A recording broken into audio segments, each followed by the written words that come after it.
Hello friends, sell চ্যাপ্টারের third video এটা। তো এই ভিডিওতে বাংলা যে এনসেট যেটা আছে সেটা বাংলাতে এক্সপ্লেন করা হবে। তোমরা যারা ক্লাস 11-এ পড়ছো বা নেট দেবে তাদের জন্য খুব কাজে লাগবে। তো শুরু করা যাক। Eukaryotic sales. ইউক্যারিওটিক সেল বিষয়ে এটা ডিটেলসে পড়ানো হবে। এই টপিকটা এখানে আছে। The eukaryotes include all the protist, plants, animals and fungi. Eukaryotic সেলের মধ্যে কারা পড়ছে? সমস্ত প্রোটিস্টা, সমস্ত উদ্ভিদ, সমস্ত প্রাণী, সমস্ত ছত্রাক এর মধ্যে পড়ছে। In eukaryotic cells, there is an extensive compartmentalization of cytoplasm through the presence of membrane-bound organelles. এখানে কি বলা হচ্ছে যে ইউক্যারিওটিক যে সেল আছে সেই ইউক্যারিওটিক সেলের মধ্যে প্রচুর পরিমাণে কম্পার্টমেন্টালাইজেশন করা থাকে, অনেকগুলো আলাদা আলাদা ভাগ থাকে কাচের, এবং প্রত্যেকটা কাজের জন্য আলাদা আলাদা অঙ্গাণু থাকে, পর্দা দ্বারা আবৃত অঙ্গাণু থাকে। যেমন সড়ক সংশ্লেষের একটা কাজ, তার জন্য সেটা কী করে? প্লাস্টিড করে থাকে উদ্ভিদের ক্ষেত্রে। তো শ্বসন একটা কাজ, শ্বসনটা কোথায়? এন্ডোপ্লাজমিক রেটিকুলাম করে থাকে। তো তারপরে যে শক্তি উৎপন্ন করা সেটা এন্ডোপ্লাজমিক রেটিকুলাম করে থাকে, এই শ্বসনের মাধ্যমে হয়ে থাকে সেটা। তো এই বিভিন্ন রকম কাজ যেগুলো আছে সেগুলোর জন্য আলাদা আলাদা কম্পার্টমেন্টালাইজেশন করা থাকে, এবং আলাদা আলাদা অর্গানালি সেখানে থাকে। মেমব্রেন বাউন্ড অর্গানালি, পর্দাবৃত organelle. Eukaryotic cells possess an organized nucleus with a nuclear envelope. Eukaryotic সেলের মধ্যে কি থাকে? যে একটা নিউক্লিয়াস থাকে, সেই নিউক্লিয়াসের মধ্যে কি নিউক্লিয়ার এনভেলপ, এবং সেই নিউক্লিয়াসটা পর্দা দ্বারা আবৃত থাকে। প্রোক্যারিওটদের ক্ষেত্রে কিন্তু পর্দাবৃত নিউক্লিয়াস থাকে না। In addition, eukaryotic cells have a variety of complex locomotory and cytoskeletal structures. এবং এর পাশাপাশি এদের মধ্যে যে লোকোমোটরি মানে গমন করার যে অঙ্গ সেগুলো অত্যন্ত অ্যাডভান্স হয়, এবং তার সঙ্গে সাইটোস্কেলেটন স্ট্রাকচারও থাকে। Their genetic material is organised into chromosome. এবং ইউক্যারিওটসদের ক্ষেত্রে কী হয়ে থাকে? জেনেটিক ম্যাটেরিয়াল ডিএনএ বা আরএনএ সেটা ক্রোমোজোমের আকারে থাকে। All eukaryotic cells are not identical. সমস্ত ইউক্যারিওটিক সেল একই রকমের হয় না। Plant and animal cells are different as the former possess the cell walls, plastid and a large central vacuole which are absent in animal cells. Plant এবং animal sell দুটোই eukaryotes, কিন্তু দুটোই আলাদা। প্ল্যান্টসের মধ্যে এখানে কিছু পার্থক্য দেওয়া হচ্ছে, যেমন প্ল্যান্টসের মধ্যে সেল ওয়াল থাকে, প্লাস্টিড থাকে, একটা লার্জ সেন্ট্রাল ভ্যাকিউল মানে একটা অনেক বড় আকারের ভ্যাকিউল থাকে সেন্ট্রাল পজিশনে, যেটা অ্যানিম্যালসদের ক্ষেত্রে থাকে না। On the other hand, animal cells have centrioles which are absent in almost all plant cells. অন্যদিকে অ্যানিমাল সেলের মধ্যে সেন্ট্রিওলস থাকে, যেটা উদ্ভিদের ক্ষেত্রে থাকে না। তো এখানে ইউক্যারিওটিক সেলে কিছু বেসিক ডিটেলস দেওয়া আছে। তো নেক্সট পার্টটা দেখা যাক। তো এখানে ছবি দেওয়া আছে, ছবিতে দেওয়া আছে একটা প্ল্যান্ট সেল আর একটা অ্যানিম্যাল সেল। তো এই ছবিটা অত্যন্ত ইম্পর্টেন্ট, ভালো করে এটা দেখা উচিত। কোনটা কি পার্ট সেটা এখানে তোমরা দেখতে পাবে। যেমন ওপরে দেখতে পাচ্ছ রাফ এন্ডোপ্লাজমিক রেটিকুলাম, লাইসোজোম। এবং একে একে যে রাফ এন্ডোপ্লাজমিক রেটিকুলাম কেমন দেখতে, এই যে এন্ডোপ্লাজমিক রেটিকুলাম, এগুলো রাফ কেন বলা হচ্ছে? এর উপরে রাইবোজোম আছে, যদি রাইবোজোম না থাকে তাহলে কি স্মুথ এন্ডোপ্লাজমিক রেটিকুলাম। তারপর লাইসোজোম কেমন দেখতে, এই ছবিটা দিয়ে দিল, তারপরে এগুলো দিয়ে বললো যে এটা কোন অর্গানালি, সেটা তোমাদেরকে মনে রাখতে হবে। তার জন্য ভালো করে ছবিটা প্র্যাকটিস করবে। তো স্মুথ এন্ডোপ্লাজমিক রেটিকুলাম দেখছো, এখানে কোনো রাইবোজোম নেই স্মুথ এন্ডোপ্লাজমিক রেটিকুলামে। তো প্লাজমোডেসমাটা মানে যে যে কানেকশন দুটো সেলের মধ্যে, প্লাজমোডেসমাটা। তারপর মাইক্রোটিউবিউল, এই যে টিউবুলের মতো আকৃতি, মাইক্রোটিউবিউল। তারপর নিউক্লিয়াস, এই তো সেন্ট্রাল পার্ট নিউক্লিয়াস, নিউক্লিয়াসের মধ্যবর্তী অংশে নিউক্লিওলাস। তারপর এই যে পাশে দেখতে পাচ্ছ গলগি অ্যাপারেটাস কেমন দেখতে, নিউক্লিয়ার এনভেলপ বা নিউক্লিয়ার আবরণ। তারপরে প্লাজমা মেমব্রেন, এই তো ভেতরের দিকে প্লাজমা মেমব্রেন। এটা একটা প্ল্যান্ট সেল উপরেরটা। তারপরে ভ্যাকিউল, এই যে বড় সেন্ট্রাল ভ্যাকিউল দেখতে পাচ্ছ, সেন্ট্রাল ভ্যাকিউল কতটা বড় ভ্যাকিউলটা। সেন্ট্রাল ভ্যাকিউল আগে দেখলাম যেটা প্রাণী কোষে অতটা বড় ভ্যাকিউল থাকে না। তারপর মিডিল ল্যামেলা, সেল ওয়াল যেটা শুধুমাত্র উদ্ভিদ কোষে থাকে। তারপর মাইটোকন্ড্রিয়া যেটা কোষের শক্তিঘর বলা হয়। তারপর রাইবোজোম, তারপর ক্লোরোপ্লাস্ট যেখানে সড়ক সংশ্লেষ হয়ে থাকে। তারপর সাইটোপ্লাজম, এই যে পুরো পার্টটা সাইটোপ্লাজম, সেমি ফ্লুইড। তারপর পেরক্সিজম। তো এই সমস্ত পার্টগুলো তোমাদেরকে ভালো করে ছবিগুলো প্র্যাকটিস করবে বারবার 2-3 বার। তো এটা তো ছিল একটা প্ল্যান্ট সেল। এবার হচ্ছে অ্যানিম্যাল সেলে দেখা যাক তোমাদেরকে। এই যে অ্যানিম্যাল সেলে গলগি অ্যাপারেটাস দেখতে পাচ্ছ, আর অ্যানিম্যাল সেলে দেখো গঠনটা কিন্তু একটু আলাদা। এর ক্ষেত্রে সেল ওয়াল নেই আর গঠনটা একটু আলাদা। তারপর মাইক্রোভিলি যেটা শুধুমাত্র অ্যানিমাল সেলে আছে, প্ল্যান্ট সেলে নেই, দেখতে পাচ্ছ মাইক্রোভিলি। তারপর প্লাজমা মেমব্রেন, তো সেন্ট্রিওল যেটা শুধুমাত্র অ্যানিমাল সেলে আছে, এই যে সেন্ট্রিওল। তারপর পেরোক্সিজম, সেটা প্ল্যান্টেও দেখেছিলাম। তো লাইসোজোম প্ল্যান্টেও দেখেছিলাম, রাইবোজোম প্ল্যান্টেও দেখেছিলাম, মাইটোকন্ড্রিয়া এখানেও আছে ওখানেও ছিল। তো স্মুথ এন্ডোপ্লাজমিক রেটিকুলাম, তারপর নিউক্লিয়ার এনভেলপ, তারপর নিউক্লিওলাস, তারপরে নিচের দিকে দেখতে পাচ্ছ রাফ এন্ডোপ্লাজমিক রেটিকুলাম। যে সমস্ত এন্ডোপ্লাজমিক রেটিকুলামের ওপরে রাইবোজোম থাকে সেগুলো রাফ, রাইবোজোম না থাকলে স্মুথ। তারপর সাইটোপ্লাজম, তোমার নিউক্লিয়াস। তো এই দুটো ছবি, ফার্স্ট ছবিটা ছিল প্ল্যান্ট সেলের, সেকেন্ড ছবিটা অ্যানিমাল সেলের। ভালো করে তোমরা এগুলো প্র্যাকটিস করবে, মনে রাখবে কোন অঙ্গাণুটা কেমন দেখতে সেটা মনে রাখবে, এই ডায়াগ্রামগুলো প্র্যাকটিস করবে। Let us now look at individual cell organelles to understand their structure and function. এবার প্রত্যেকটা অর্গানালিকে ডিটেলসে পড়বো আলাদা আলাদাভাবে, যে কি কাজ কি নিয়ে গঠিত সেটা জানার জন্য। তো প্রথমে যেটা আছে সেটা হলো cell membrane. The detailed structure of the membrane was studied only after the advent of the electron microscope in the 1950s. 1950 সালে ইলেকট্রন মাইক্রোস্কোপ আবিষ্কার হয়েছিল, তারপরেই সেল মেমব্রেন বিষয়ে পড়াশোনা হয়, এক্সপেরিমেন্ট হয়। তার আগে কিন্তু এ নিয়ে পড়াশোনা বা এক্সপেরিমেন্ট হয়নি। তো মিনহুইল chemical studies on the cell membrane, especially in human red blood cell, enabled the scientists to deduce the possible structure or plasma membrane. তার আগে কি হয়েছিল, তার আগে যে মানুষের যে রেড ব্লাড আরবিসি ছিল, সেই আরবিসির উপর কেমিক্যাল স্টাডি করা হয়েছিল, বিভিন্ন রকম কেমিক্যাল রিয়াকশন করা হয়েছিল, এবং তার মাধ্যমে সায়েন্টিস্টরা একটা আইডিয়া করতো যে প্লাজমা মেমব্রেন দেখতে কেমন হতে পারে। সেটা 1950-এর আগে, কিন্তু 1950 সালে ইলেকট্রন মাইক্রোস্কোপ আবিষ্কার হয়ে যাওয়ার পরে সায়েন্টিস্টরা বুঝতে পারে যে হ্যাঁ, প্লাজমা মেমব্রেন ঠিক কেমন দেখতে, ডিটেলসে সমস্ত কিছু জানতে পারে। These studies shows that the cell membrane is mainly composed of lipids and protein. Cell membrane কি নিয়ে গঠিত? লিপিড আর প্রোটিন নিয়ে গঠিত। PLP. The major lipids are phospholipid that are arranged in a bilayer. এবং লিপিডসের মধ্যে কোন লিপিডস থাকে? Phospholipid. এবং সেটা কীভাবে থাকে? বাইলেয়ার, দুটো লেয়ারে থাকে, একটা ওপরে একটা নিচে, দুটো লেয়ারে থাকে। এটা ডিটেলসে পড়বো, নিচে আছে ছবি। Also the lipids are arranged within the membrane with the polar head toward the outer side and the hydrophobic tail toward the inner part. Lipids তো দুটো থাকে, বাইপোলার, দুই দিকে থাকে, এবং এই দুই দিকে থাকলে এটা দুটো পার্ট। একটা পোলার হেড, মানে পোলার বলতে কি, যে পার্টটা জলের দ্বারা অ্যাট্রাক্ট ফিল করে, পোলার হেড, সেটা থাকে কি বাইরের দিকে। আর নন পোলার বা যে পার্টটা হাইড্রোফোবিক টেল, সেটা থাকে ভেতরের দিকে, মানে এটা ভেতরের পার্ট, এটা বাইরের পার্ট। বাইরের দিকে কি থাকে? আউটার সাইডে থাকে পোলার হেডটা। আর হাইড্রোফোবিক মানে ফোবিক মানে ভয়, হাইড্রো মানে জল, জলের প্রতি ভয়, যেটা জলের থেকে দূরে থাকে, সেই পার্টটা থাকে ভেতরের দিকে। তো এইভাবে থাকে, এইভাবে থাকে, এইভাবে থাকে toward the part. This ensure that the non-polar tail of saturated hydrocarbons is protected from the aqueous environment. এবং এই যে গঠন, এই গঠনের মাধ্যমে জানা যায় যে নন পোলার যে টেল আছে হাইড্রোকার্বনের, সেটা অ্যাকুয়াস এনভায়রনমেন্ট থেকে আলাদা থাকে। তো এই যে দেখো, এটা lipid bilayer.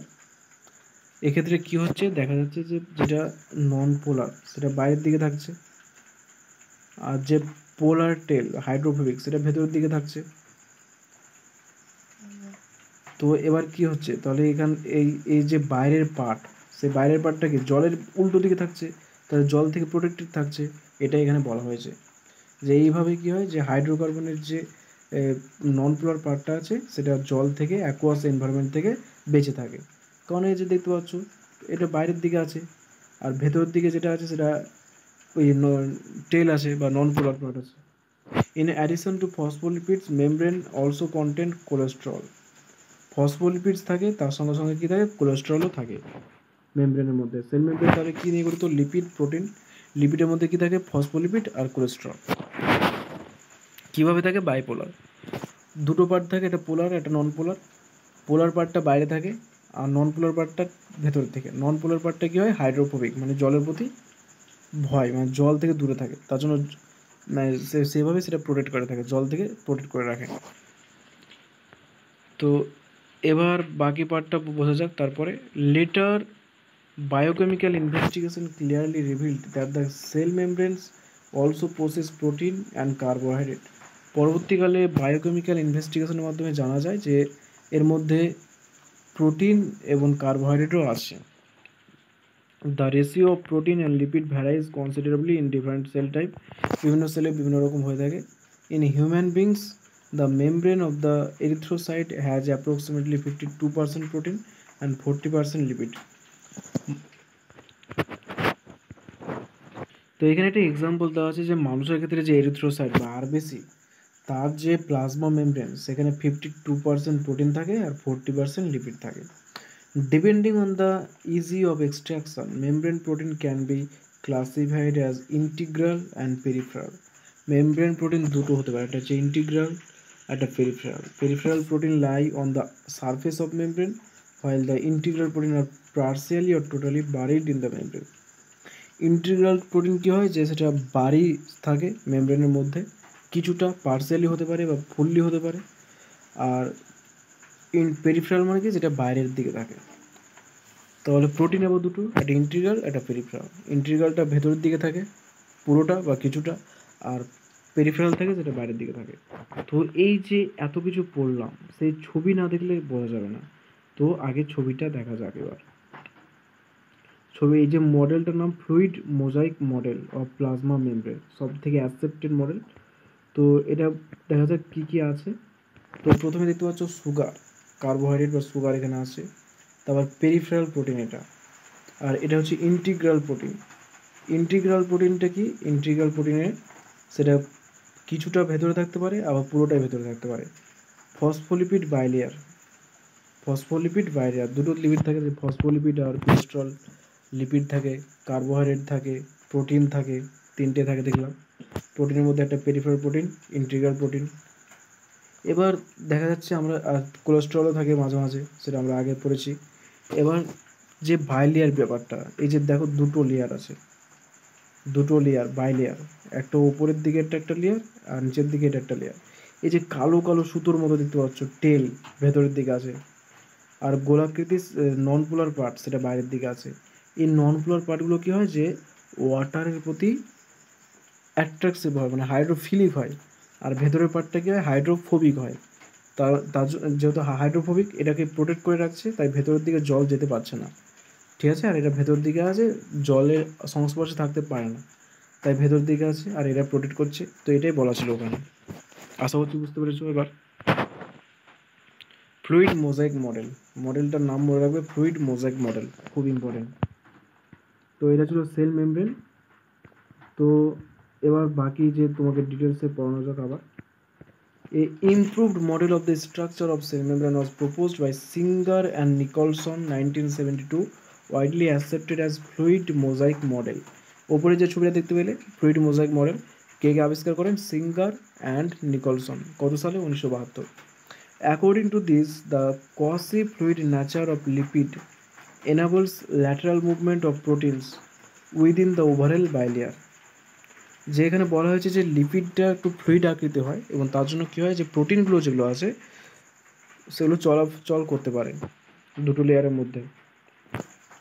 This ability to move within the membrane is measured as it's fluidity, এবং যেহেতু যেটা ভেতর দিকে আসা যাওয়া করতে পারছে, তো এটা হচ্ছে তার fluidity. The fluid nature of the membrane is also important from the point of view of function like cell growth, formation of intercellular junction, secretion, endocytosis, cell division. তো এই যে ফ্লুইড নেচার, যে প্রোটিনগুলো লিপিড বাইলেয়ারের মধ্যবর্তী স্থান দিয়ে চলাচল করতে পারছে, তো এটা কী কী কাজে সাহায্য করে, সেল গ্রোথে, সেলের গ্রোথ হতে সাহায্য করে, ইন্টারসেলুলার জাংশন তৈরি করতে সাহায্য করে, ক্ষরণ করতে, সিক্রেশন করতে সাহায্য করে, এন্ডোসাইটোসিস মানে কোনো একটা পদার্থ ভেতরের দিকে প্রবেশ করাতে সাহায্য করে, সেল ডিভিশন কোষের বিভাজনে সাহায্য করে। তো এখানে কি বলা হচ্ছে, ছবিতে বলা হচ্ছে, ছবিতে দেখলে বসবে যে এই যে এই প্রোটিন পার্টগুলো দেখতে পাচ্ছ, ইন্টিগ্রাল প্রোটিন বা এই যে পেরিফেরাল প্রোটিন, এই লিপিড বাইলেয়ারের মধ্য দিয়ে এরা এভাবে চলাচল করতে পারে, ঠিক আছে, এভাবে এরা মুভ করতে পারে। যেমন ইন্টিগ্রাল প্রোটিন দেখতে পাচ্ছ এভাবে চলাচল করতে পারে, মুভ করতে পারে ভেতর বাইরে।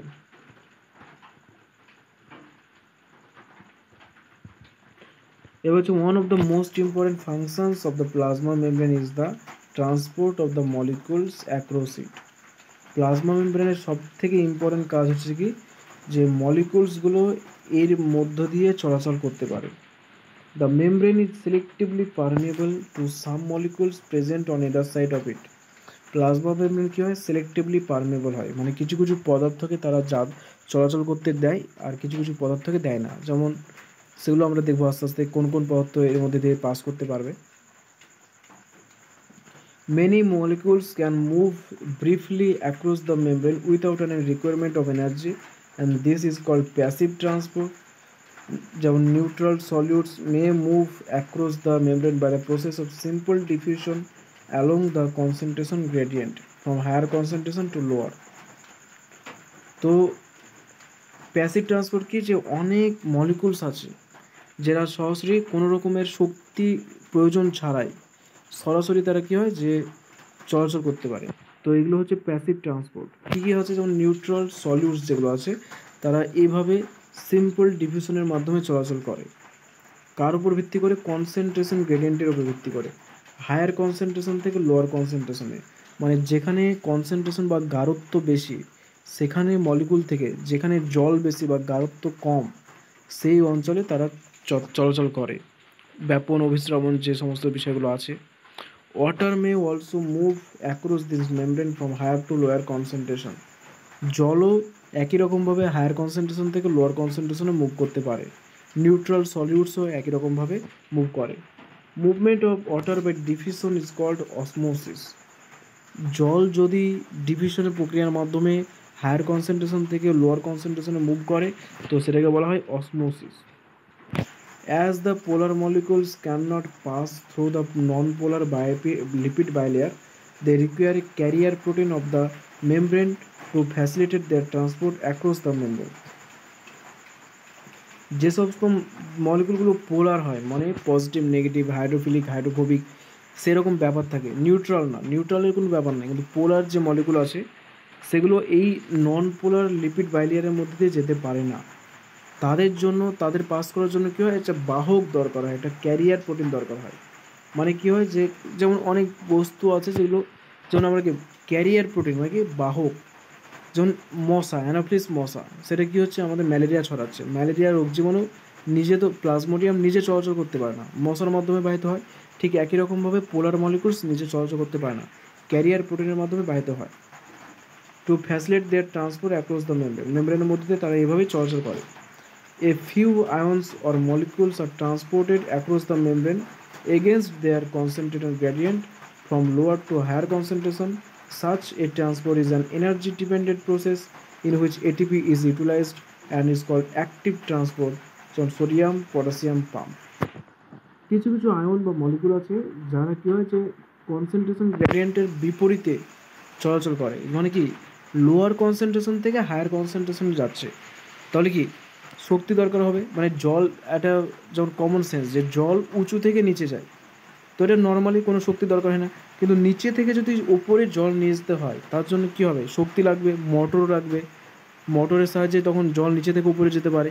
তো সেরকমই মলিকুলসও আছে, কিছু কিছু মলিকুলস, কিছু কিছু আয়ন যারা কনসেন্ট্রেশন গ্রেডিয়েন্টের বিরুদ্ধে যায়, তো তাদের জন্য কি শক্তি দরকার হয়। তো এ হচ্ছে অ্যাক্টিভ ট্রান্সপোর্ট।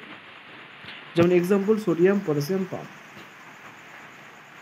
তো এখানে কিছু এক্সাম্পল দেওয়া আছে অ্যাক্টিভ ট্রান্সপোর্ট, যেখানে শক্তি দরকার হবে, লোয়ার থেকে হায়ার কনসেন্ট্রেশনে যাবে। প্যাসিভ ট্রান্সপোর্ট, যেখানে শক্তি দরকার হবে না, নিউট্রন মলিকুলস এবং ওয়াটার হায়ার কনসেন্ট্রেশন থেকে লোয়ার কনসেন্ট্রেশনে যাবে। আর একটা হচ্ছে ফ্যাসিলিটেড ট্রান্সপোর্ট, সেটা কি, সেটার জন্য কোনো একটা ক্যারিয়ার লাগবে। ক্যারিয়ার এটা কাদের জন্য হয়, নন পোলার মলিকুলসের জন্য হয়ে থাকে। তো তিনটে ট্রান্সপোর্ট এখানে বলা হয়েছে, তো সেটা আমরা জানলাম। নেক্সট যে অর্গানালি সেটা হলো সেল ওয়াল। তো সেল ওয়ালটা বিষয়ে এবার পড়া যাক। সেল মেমব্রেন তো পড়লাম, শেষ করলাম। As you may recall, a non living rigid structure called the cell wall forms an outer covering for the plasma membrane of fungi and plants. উদ্ভিদের ক্ষেত্রে সেল ওয়াল থাকে, ফাঙ্গির ক্ষেত্রে সেল ওয়াল থাকে। এটা কী হয়, এটা নন লিভিং রিজিড স্ট্রাকচার এবং সেটা সবচেয়ে বাইরের কভারিং, প্লাজমা মেমব্রেনের বাইরে থাকে এটা। cell wall not only gives shape to the cell and protects the cell from mechanical damage and infection. তো এটার মেন কাজ হচ্ছে কি যে এটা একটা আকৃতি দান করে কোষকে এবং এটা কোষকে প্রোটেক্ট করে মেকানিক্যাল ড্যামেজ এবং ইনফেকশনের হাত থেকে প্রোটেক্ট করে। তার সাথে সাথে কী করে, it also helps in cell to cell interaction, এটা এক কোষের সঙ্গে আরেক কোষের ইন্টারাকশনে সাহায্য করে and provides barrier to undesirable macromolecules, এবং আনডিজারেবল যে সমস্ত ম্যাক্রোমলিকুলস কোষের দরকার নয় সেগুলো যাতে প্রবেশ করতে না পারে সেটাও দিকেও খেয়াল রাখে cell wall. Algae have cell wall made of cellulose, galactans, mannans and minerals like calcium carbonate, while in other plants it consists of cellulose, hemicellulose, pectins and proteins. তো প্ল্যান্টসের মধ্যে তো বিভিন্ন পার্ট আছে, সেটা আমরা প্ল্যান্ট ক্লাসিফিকেশনে পড়েছি। তো তার মধ্যে যে অ্যালগি আছে, অ্যালগির সেল ওয়াল কী নিয়ে গঠিত, সেলুলোজ নিয়ে, গ্যালাক্টান্স, ম্যানান্স আর মিনারেলস যেমন ক্যালসিয়াম কার্বনেট নিয়ে গঠিত। আর অন্যদিকে অন্য প্ল্যান্টস, অদার প্ল্যান্টস কী কী নিয়ে গঠিত, সেলুলোজ, হেমিসেলুলোজ, পেকটিনস, প্রোটিনস এগুলো নিয়ে গঠিত। The cell wall of a young plant is the primary wall is capable of growth which gradually diminishes as the cell mature. একটা ইয়ং প্ল্যান্ট সেলের যে সেল ওয়াল আছে সেটা গ্রো করতে পারে, সেটাকে বলা হয় প্রাইমারি ওয়াল, সেটা গ্রো করতে পারে। মানে একটা ইয়ং নতুন উদ্ভিদ জন্মেছে, তার মধ্যে যে সেল ওয়াল আছে সেটা প্রথম অবস্থায় গ্রো করতে পারে, সেটাকে বলা হয় প্রাইমারি ওয়াল। আর যত এটা বড় হয় তত এর যে গ্রো করার মানে প্রবণতা সেটা কমে শেষ হয়ে যায় as the cell mature, and the secondary wall is formed on the inner toward membrane side of the cell, এবং ভেতরের দিকে তখন আস্তে আস্তে সেকেন্ডারি ওয়াল তৈরি হয় যেটা আর গ্রো করতে পারে না, যেটা কনস্ট্যান্ট হয়ে যায়, রিজিড হয়ে যায়, ডেড হয়ে যায়। তো এটা আমরা পরবর্তীকালে আলাদা চ্যাপ্টার আছে ট্রান্সপোর্ট অফ প্ল্যান্টস, সেখানে পড়ব। তো এরপর কি আছে, the middle lamella is a layer, middle lamella is a layer mainly of calcium pectate which holds or glues the different neighbouring cells together. Middle lamella কি, দুটো কোষ পাশাপাশি কোষকে আঠার মতো যুক্ত করে রাখে মিডিল ল্যামেলা। কী নিয়ে গঠিত, এটা ক্যালসিয়াম পেকটেট নিয়ে গঠিত। দুটো কী কাজ করে, পাশাপাশি দুটো কোষকে আঠার মতো যুক্ত করে রাখে। The cell wall and middle lamella may be transverse plasmodesmata which connect the cytoplasm of neighbouring cell. Cell wall এবং মিডিল ল্যামেলা এই দুটোর মধ্যবর্তী স্থানে এরকম প্লাজমোডেসমাটা থাকে। সেই প্লাজমোডেসমাটা কী কাজ করে, দুটো পাশাপাশি কোষের যে সাইটোপ্লাজম সেগুলোকে কানেক্ট করে। প্লাজমোডেসমাটা আমরা আগেই দেখেছি ছবিতে, আর একবার দেখে দিচ্ছি, হয়তো তখন খেয়াল করনি তোমরা। এই হচ্ছে প্লাজমোডেসমাটা, এই যে অংশটা দেখছো প্লাজমোডেসমাটা, এটা একটা সেলুলোজ এই সাইটোপ্লাজম আছে, পাশের যে সেল তার সাইটোপ্লাজম দুটোকে কানেক্ট করে রাখবে প্লাজমোডেসমাটা। তো এই যে part, cell membrane, cell wall, এগুলো পড়া হলো। আশা করছি তোমরা বুঝতে পেরেছো, অনেক সিম্পলি বোঝাবার চেষ্টা করেছি। তবুও যদি কোনো সমস্যা থাকে এটা কমেন্টে জানাবে, আর ভিডিওগুলোকে লাইক করবে, শেয়ার করবে বন্ধুদের মধ্যে, আর ভালো লাগলে অবশ্যই কমেন্টে জানাবে। এভাবেই পাশে থেকো আর চ্যানেলটিকে সাবস্ক্রাইব করো। Thank you.